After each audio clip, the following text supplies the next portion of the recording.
saya jelaskan juga di channel materi yang berkaitan dengan inventory.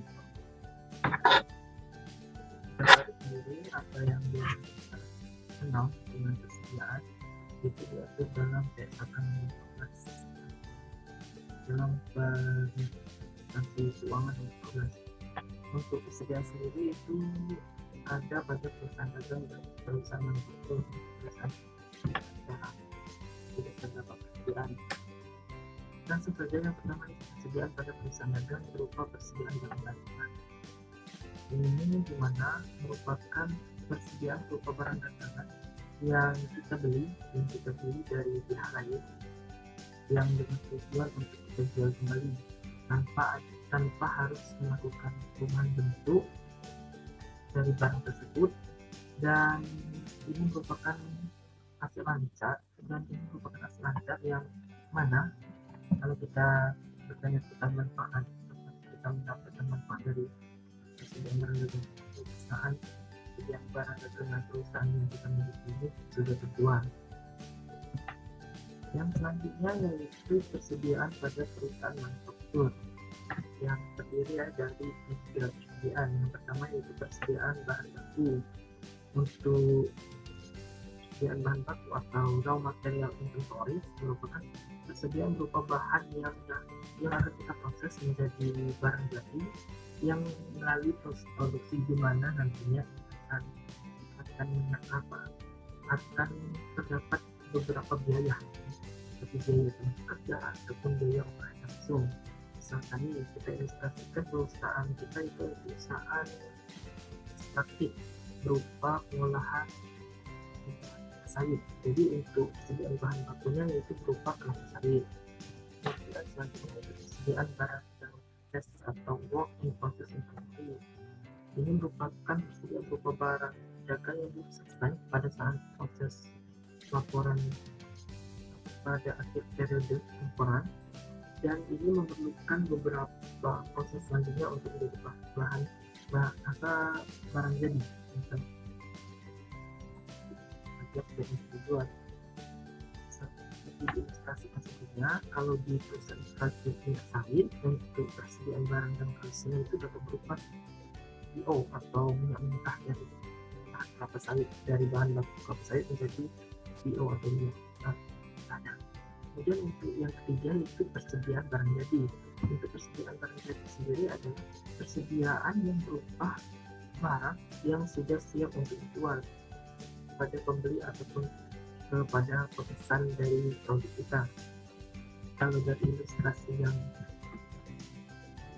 untuk persediaan barang jadi ini dapat berupa produk jadi seperti minyak manis, minyak goreng, misalnya minyak goreng ataupun sabun itu. Dan ketiga dari persediaan dari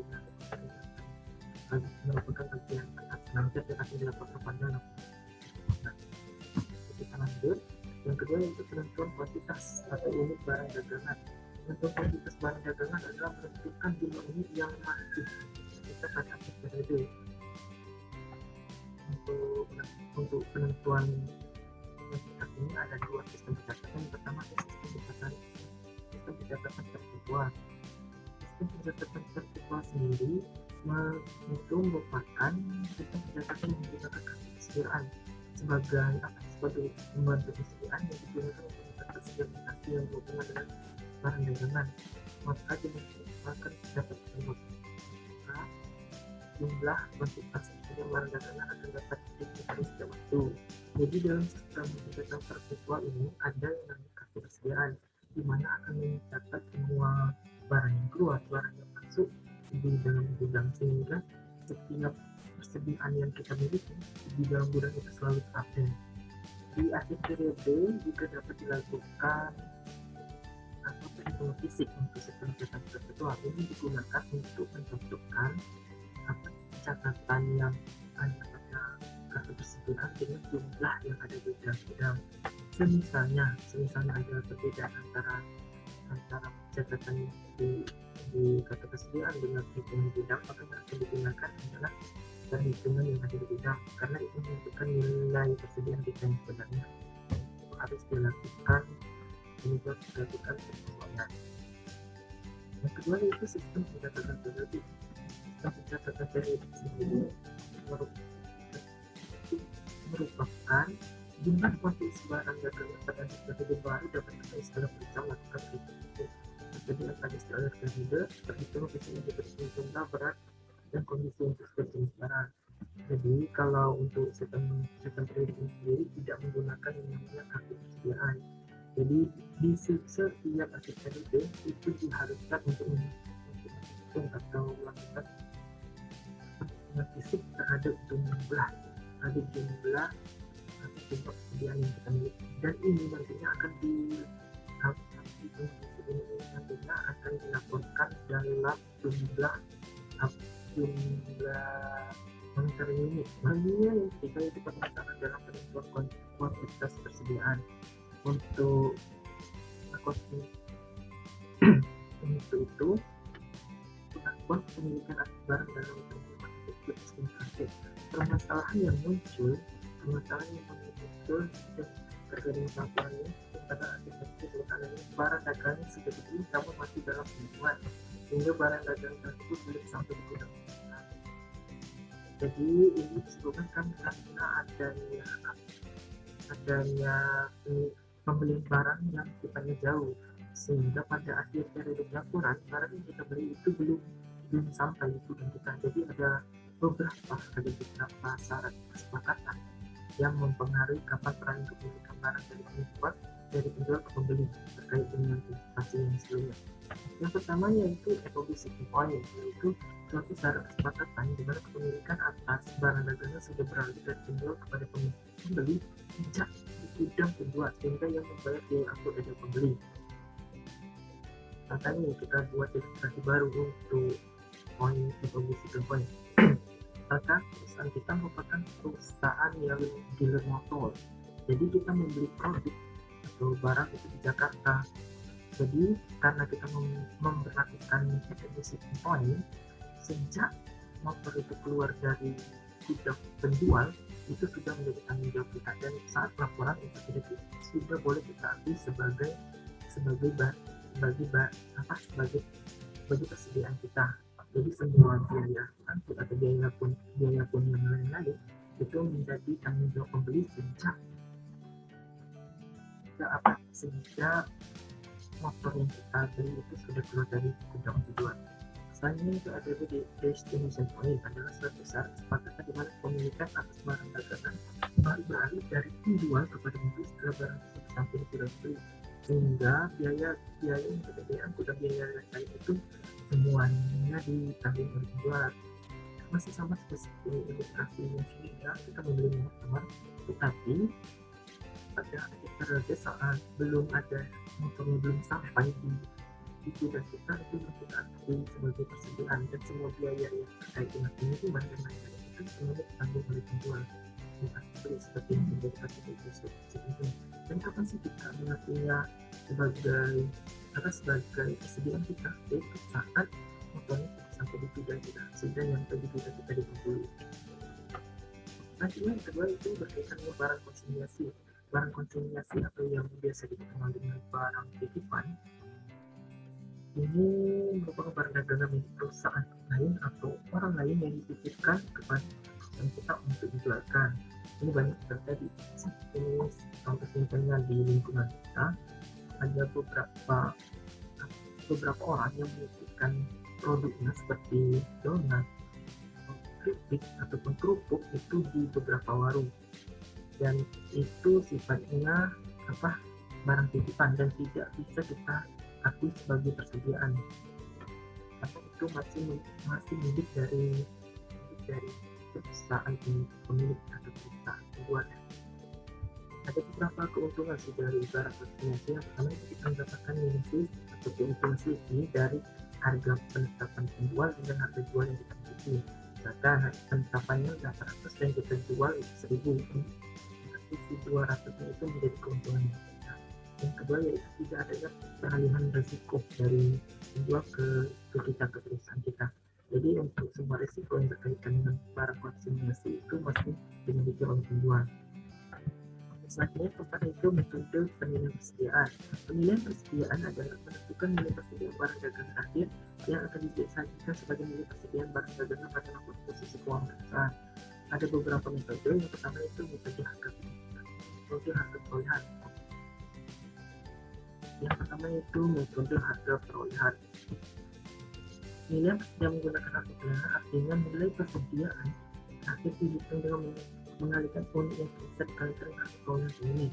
Harga perolehan atas barang dagangan atas pengeluaran yang dibayarkan oleh perusahaan untuk memperoleh barang dagangan sampai barang dagangan tersebut sudah dijual. Jadi terkait dengan ini, dengan apa? Dengan perolehan ini, semua biaya seperti yang kita ilustrasikan sebelumnya di dua dari shipping point itu atau distribusi shipping point yang berkaitan dengan pembelian produk dari perusahaan penjual ke perusahaan kita itu semuanya dimasukkan ke dalam harga perolehan. Misalkan untuk memperoleh motor itu kita mengeluarkan untuk mengatur motor dari Jakarta ke Bengkulu itu kita mengeluarkan beberapa biaya makan, biaya sampai dan sebagainya itu dimasukkan ke dalam harga perolehan. Kemudian muncul beberapa permasalahan terkait dengan harga perolehan, yaitu di mana saat terjual atau di akhir periode ada beberapa produk yang belum laku dan harga perolehan yang berbeda, maka akan sulit kita untuk menentukan berapa sih harga. Nah, dari beberapa hal yang identifikasi terus biasanya digunakan perusahaan untuk jenis barang yang memiliki kode unik, misal mobil atau motor yang setiap unit memiliki nomor rangka mesin. Dan ini dapat kita ilustrasikan dari contoh sebelumnya. Misalkan di pembelian pertama, misalkan kita membeli produk motor itu, di pembelian pertama kita membeli dengan harga 10 dolar, banyak 10 unit. Kemudian kita membeli 8 dolar dengan harga 20 unit. Maka untuk penilaian tersebut bisa dari harga yang sisa persediaan kita itu dihitung berdasarkan kodenya. Kode untuk motor ini kita beli pada harga 20 dolar, jadi kita kalikan secara langsung itu ke 20 dolar. Yang kedua itu asumsi harga perolehan. Asumsi harga perolehan yang pertama yaitu first in first out. Jadi di dalam first in first out ini atau kita aplikasikan asumsi harga perolehan di mana nilai persediaan barang dagangan itu mengalihkan sisa dengan harga perolehan unit ini berdasarkan harga perolehan terakhir. Sedangkan untuk HTP-nya itu pada sistem periode itu dihitung dengan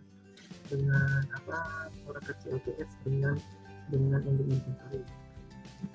Jika menggunakan perpetual, maka harga pokok penjualan dihitung dengan unit inventory dikalikan dengan harga perolehan awal. Urut dari harga perolehan awal. Jadi untuk menghitung hal tersebut dapat dilakukan dengan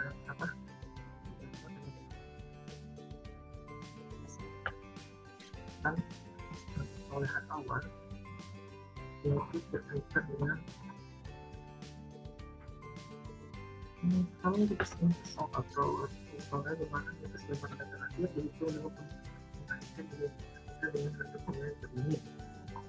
Untuk harga perolehan sedangkan harga ini itu dengan inventory untuk berdasarkan itu jadi setiap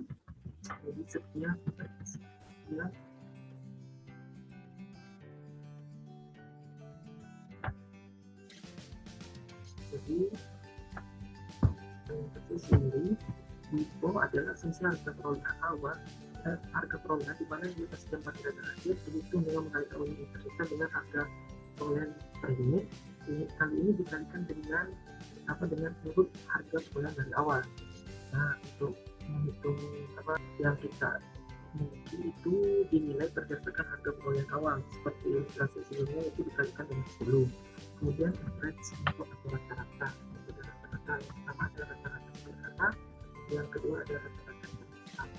Jadi rata-rata sederhana sendiri jumlah dibagi